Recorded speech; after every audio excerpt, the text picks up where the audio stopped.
छोटा बादल गोल मटोल खेल रहा था आसमान में, धीरे धीरे चलता जाता जैसे नाव हो नीले पानी में।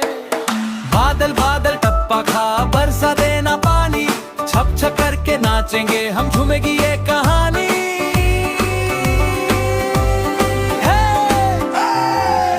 एक चिड़िया बोली हंसकर, थोड़ा सा तू पानी दे। बादल बोला थाम जरा तू, मैं बरसा दूं एक दो तीन। बादल बादल टप्पा खा बरसा देना पानी, छप छप करके नाचेंगे हम, झूमेगी ये कहानी।